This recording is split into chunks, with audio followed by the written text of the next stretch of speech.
At exactly 6:30 a.m., Claire unlocked the door of her father's cafe. The morning was brittle and cold, the kind that pinched the skin and painted frost on the windows despite the clear skies. The world hadn't quite stirred yet, just a few headlights glowing faintly along the distant highway. She wrapped her hands around a warm mug and stood for a moment behind the counter, watching the old Dakota sun try to break through the low horizon haze. Inside, everything was just as she left it the night before. The same checkered napkins, the old pie display that hadn't rotated in years, and the single bulb that always flickered above booth 5. She found comfort in those imperfections. Her life moved with a quiet rhythm, each day folding neatly into the next, until this one. The rumble started like a whisper, faint and far off. At first, she thought it was thunder, though the sky was dry. Then the sound deepened. Rhythmic. Mechanical. Tires on gravel. Engines not meant for small-town errands. Claire stepped outside, wiping her hands on her apron as the first vehicle came into view. A military truck. Then a second. Then 6 more, each painted in camouflage, each bearing nothing to mark it as local or familiar. They didn't pull into parking spots. Instead, they moved with precision, surrounding the cafe like a well-rehearsed maneuver. One vehicle to each side, blocking exits. The kind of arrangement meant not to protect, but to contain. Claire didn't move. Her mind scrambled to account for the sight. There was no emergency alert, no sirens, no local law enforcement. Just soldiers. Silent. Disciplined. Each one stepping out of the trucks, forming lines without speaking. Their boots hit the ground in unison, echoing off the cafe's glass windows. Faces unreadable. Not a flicker of emotion behind the dark glasses. Customers had begun to notice. A trucker who had stopped for breakfast leaned against his rig, watching. A pair of high schoolers on their bikes paused at the edge of the lot, phones in hand, recording silently. Someone muttered the word military under their breath, and it spread like a chill. Then, from the lead vehicle, the passenger door opened slowly. A man stepped out, not in uniform, but in black. Tailored coat, black tie, briefcase in hand. His posture was stiff, deliberate. He didn't speak to the soldiers or glance at the crowd that had begun to form. He walked directly to the cafe's front door and entered without hesitation. The bell above the door jingled. The smallest, most ordinary sound in a moment that felt anything but. Claire met his eyes. Calm, dark, unreadable. "Claire Watson?" he asked. She nodded slowly. The man opened the briefcase, removed a single envelope, and placed it on the counter. The seal was unmistakable, the raised insignia of the Department of Defense. He didn't explain, didn't linger. Just turned and exited, leaving the cafe as quiet as it had been before he entered. Claire opened the envelope with fingers that felt suddenly clumsy. Inside was a single cream-colored card with elegant handwriting. "You are hereby requested to appear at Glen Falls Air Base. Tomorrow. 1,100 hours." That was all.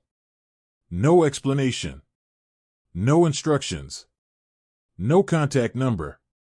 She stood there, card in hand, heart ticking faster, trying to understand. She hadn't done anything. At least, nothing that would explain this. Customers began whispering. She could hear them, even through the glass. "She owns the place, right? What did she do? Why the army?" A teenager posted a photo of the scene on social media, the cafe ringed by trucks, the soldiers unmoving, the man in black just visible through the glass. The caption read simply, "Who is Claire Watson?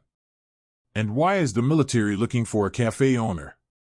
By noon, the post had over 2,000 shares. By evening, the cafe's phone began ringing with calls from strangers. Theories bubbled up like coffee on a burner. Some said Claire had uncovered a military secret on that lonely road. Others believed she'd repaired a vehicle tied to a classified operation. A few claimed she'd accidentally helped a fugitive, or worse, been mistaken for one. The truth was simpler, quieter. But no one knew that yet.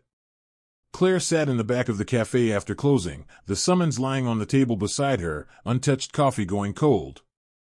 Her thoughts wandered back to the night before, to the way the man in the army truck had driven off without a word. To the dust storm. To the silence. The moment had seemed insignificant at the time. Just another repair. Just another engine. But somehow, it had shifted something invisible. Like a wire had been reconnected in the dark. And now that connection was pulling her into something she didn't understand. She looked down at the card again. Tomorrow. 1,100 hours. No instructions. Just an invitation written like an order. She didn't sleep that night. Not from fear. But from the feeling that life had just changed, and she had no idea how or why. The night passed without rest. Claire sat at her kitchen table long after the cafe had closed, long after the last curious onlooker had driven past, hoping for a second glimpse of military trucks. The summons lay on the table under a jar of strawberry jam. She hadn't told anyone yet. Not her mother, not the delivery guy, not even Jackie from the bakery across the street who always asked too many questions. It didn't feel real enough to share. By morning, the trucks were gone, leaving only tire marks on the gravel lot. But the air was still heavy, like a storm had passed and forgotten to clean up after itself. The cafe felt different too. People came in slower, quieter, ordering their food while casting glances toward the counter, like Claire might suddenly break into military code or sprout secrets from her sleeves. She tried to carry on as if nothing had happened. The egg still sizzled. The coffee still poured. But the weight of the envelope never left her. It followed her like a shadow, even when she wasn't holding it. The theories didn't stop. That morning, a man in a pressed flannel leaned over the counter and whispered, "They say you helped fix a truck that was transporting high-level intelligence. They think you might have seen something." Later, a woman with too much perfume suggested, "Maybe you saved someone important. You know, like a general in disguise." Claire smiled politely, said nothing, and kept pouring coffee. She didn't feed the stories, but she didn't deny them either. Truth be told, she didn't know what the truth was. That afternoon, the bell over the cafe door rang again. This time, there were no trucks. Just a single older man. He wore partial dress uniform, pressed trousers, polished shoes, a dark blue jacket folded over one arm. He carried a wooden box, carefully, like it held something sacred. His eyes scanned the room before landing on Claire. He walked to the counter and placed the box gently in front of her.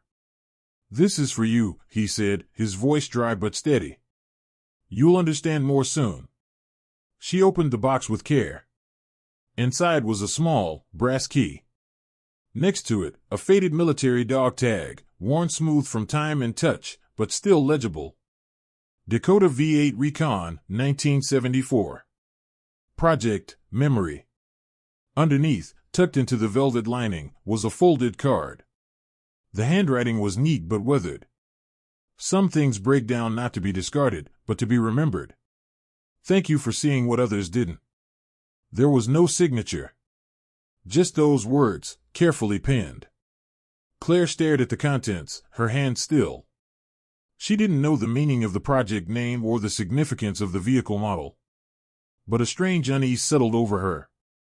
It was like being handed a piece of someone else's past, one you hadn't asked to carry, but now couldn't set down. The man had already begged *N walking away, his boots silent on the tile. She called after him, not with words, just a soft wait under her breath, but he was gone before she could gather her thoughts. Claire's mother showed up after closing, drawn by the rumors and the tension in her daughter's voice when they'd spoken on the phone. "You should be careful," she warned, sitting at the counter with her coat still on. "This kind of attention, it's not always good." Claire nodded. She understood her mother's concern. Their family had always kept to themselves, especially after her father died. He hadn't trusted institutions. He fixed things quietly and didn't expect medals for it. But Claire couldn't ignore the feeling growing in her chest, that there was a story moving underneath the surface, pulling her in like a slow undertow. That night, she laid out the contents of the wooden box again.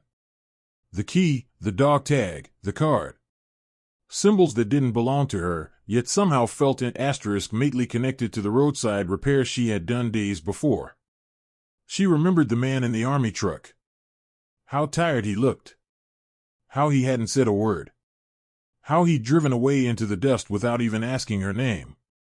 She sat on the edge of her bed, clutching the dog tag in her hand, trying to imagine who had once worn it. Someone's husband. Someone's brother. A soldier. A mechanic. Maybe a ghost. She thought about the name etched into the metal, Dakota V8 Recon. It sounded like the name of a vehicle, not a person. A model and a mission.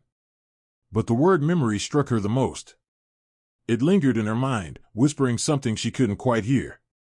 She placed the tag beside the brass key and turned off the light. Outside, the wind picked up again, rustling the empty trees and scattering leaves like forgotten pages. In the silence of her small apartment, Claire couldn't shake the feeling that something old had been disturbed. Not just a machine. A story. A legacy. Something long buried that had come back into the light the moment she touched that engine. And now, it was coming for her. Not in danger, but in remembrance. Claire didn't drive to Glen Falls Air Base the next day. A black SUV arrived just after sunrise, windows tinted, tires whispering across the gravel like it knew not to disturb the stillness. The driver didn't speak much, just nodded when she asked if it was about the summons. Claire packed nothing. She didn't know what to bring to a military base, or why she'd need anything at all. She wore her cleanest jeans, the cafe-soled denim jacket, and tucked the key and dog tag into her coat pocket. The vehicle took back roads she barely recognized, cutting through fields where snow had only half melted. As they neared the base, signs began to appear: restricted area, no trespassing, military property. Claire felt her breath tighten. The landscape shifted from farmland to fencing, from fence posts to barbed wire, from open sky to steel gates and watchtowers. At the entrance, armed guards checked credentials and scanned Claire's ID without a word. The driver handed over a document with her name on it. Within moments, the gates opened, slow and deliberate, like ancient jaws letting something inside. They drove through 3 layers of security, each checkpoint colder than the last. Soldiers stood at attention, eyes forward, uniforms crisp. Claire caught glimpses of helicopters, warehouses, rows of vehicles, all part of a world she didn't belong to. Finally, they stopped in front of a large hangar. A woman in uniform opened her door and gestured silently. Claire stepped out. Her boots clicked on the concrete. The wind carried the smell of oil and old metal. The hangar doors opened just as she reached them, as if they'd been watching her walk the entire way. Inside, it was quiet, eerily so. The kind of silence that holds its breath. And there it stood, the same army vehicle she had fixed on the side of the road. But now it gleamed. Its surface polished to a high sheen, the wheels cleaned, the body restored. It looked not like a machine but like a relic, an artifact placed on display beneath hanging flags. There were chairs arranged in rows, most filled with uniformed men and women. Some civilians. Some journalists. But everyone was silent. Behind the vehicle, a massive screen displayed a grainy still image. Claire crouched beside the engine, wind-blown and squinting through the dust storm. A snapshot *T captured by someone she didn't see that day. A podium stood off to one side. A man stepped toward it. His medals shimmered faintly beneath the floodlights. Major General Tom Mason. He spoke calmly, clearly. He didn't raise his voice, yet each word carried weight. He told the room about the vehicle. About its origin. It had belonged to his brother, Colonel Gary Mason, a career soldier who had died in Iraq in 2006. The Dakota V8 Recon wasn't just an army truck, it was a piece of family, of memory, of legacy. The colonel and his wife had once worked on it together. After his death, she requested that it be preserved in his honor. But it had been left in storage, only driven once a year by the general himself. A ritual. A pilgrimage. A quiet, personal tradition. Until last week. He explained that the vehicle broke down in a remote stretch of highway on his way to a private memorial reunion. He hadn't told anyone who he was. He hadn't worn uniform. He was just a man with an old truck that wouldn't start, caught in a rising storm. And someone stopped. A woman, alone, with a toolbox and a metal clip in her hair. She didn't ask who he was. She didn't ask for anything at all. She just saw a machine that needed help and fixed it. He paused. Looked toward Claire. She didn't know this was the last working memory of my brother's service. She didn't know the route that truck was meant to take, or the men who waited at the other end, brothers in arms who hadn't seen each other in 20 years. But because of her, I got there. Because of her, they heard the engine again. Because of her, we remembered not just my brother, but the road we all traveled together. He reached into a velvet box and opened it. The Civilian Medal of Honor. It was placed in Claire's hands with care, the weight unfamiliar but solid. The room remained still. No clapping. No fanfare. Just silent acknowledgement. The kind that runs deeper than applause. Among the audience, she recognized faces from the cafe. People who had whispered. A few customers who had speculated and spread stories. Now they sat in silence, their expressions different. Not ashamed. Not embarrassed. But humbled. A woman approached, her hands wrinkled with age, her coat pinned with old military buttons. She placed a single coin in Claire's hand. It was weathered, engraved with an insignia. A challenge coin. His, she whispered. From 78. He gave it to me before deployment. Said it should go to someone who understands service. Claire didn't speak. Her throat felt thick. They walked her through a corridor afterward, showing her other artifacts, letters, medals, a faded photograph of the colonel and his wife leaning on the same truck she had revived. Someone had written "still rolling" on the back. As she left the hangar, the general joined her. He handed her the wooden box she had been given before. This truck wasn't meant to survive this long, he said. But some things do, because someone chooses to care. And Claire understood. It wasn't just a truck. It was a vessel. The ride home was different. The general didn't send another SUV. He came himself. Behind the wheel of the same Dakota V8, the one Claire had revived with a hair clip and instinct. The truck's engine purred now, restored to its full voice. The same wind that had once scattered dust across the highway now swept softly through the cab as they drove down the narrow Montana roads. When they reached the cafe, the parking lot was full. Not with reporters or gawkers, but with people who had known Claire their whole lives and now saw her through a different lens, clearer, steadier. Some brought gifts, others only their silence and presence. Soldiers stood beside townspeople. Locals who once raised eyebrows now dipped their heads. The general handed Claire the keys. She saw more than metal, he said aloud to those gathered. She saw memory. And she gave it back. He left the truck in her care and never took it back. That afternoon, Claire didn't reopen the cafe. Instead, she sat at booth 5, next to the window her father once repaired with fishing line and duct tape, and thought about how everything that mattered had happened because she stopped without asking why. In the days that followed, changes came quietly. Every day at 3 p.m., a military vehicle would park across the lot. The driver never entered, never interrupted. They would simply leave a small bouquet at the door. No names. No card. Just a folded note tucked beneath the pedals with the same phrase, every time. The mechanics of kindness keep the world running. She framed the first one. The second she taped to the fridge. The rest she kept in a box near the register, each one a reminder that something good could live in silence. 1 week later, a crate arrived without return information. Inside were vintage tools, polished wrenches, time-worn screwdrivers, a tire gauge with initials etched into its handle, GM. Alongside them, a photograph, sepia-toned and curled at the edges, of a young woman in coveralls standing beside the Dakota truck.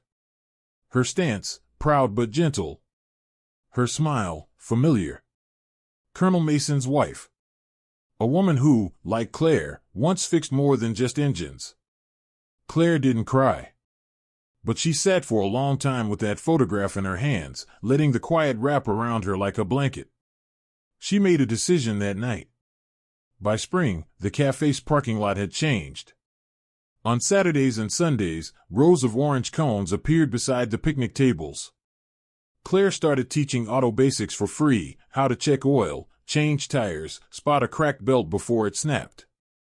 Teenagers came shyly at first, pretending not to care. Then veterans arrived, some with walkers, others in silence.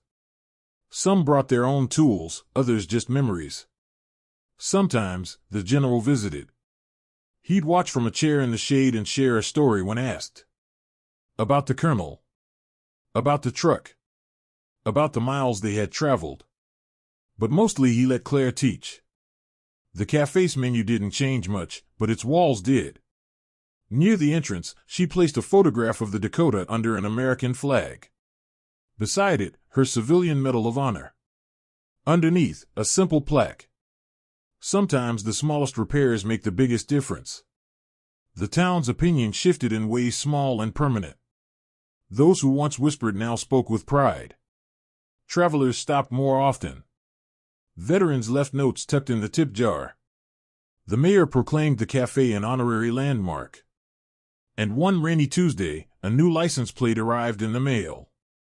White, with bold black letters, Claire 74. She walked out to the truck, the original license removed with care. She placed the new one on herself. The metal felt cold, but her hands were steady. That afternoon, someone asked if she'd ever go back to school. That same day, a scholarship letter arrived. Mechanical engineering. Sponsored anonymously through a veterans foundation. She never found out who applied for her. Claire enrolled in online courses but kept the cafe running. Every evening, she'd sit behind the counter with her laptop, studying torque, combustion, the science behind the intuition her father once taught her in grease-stained lessons. Years passed.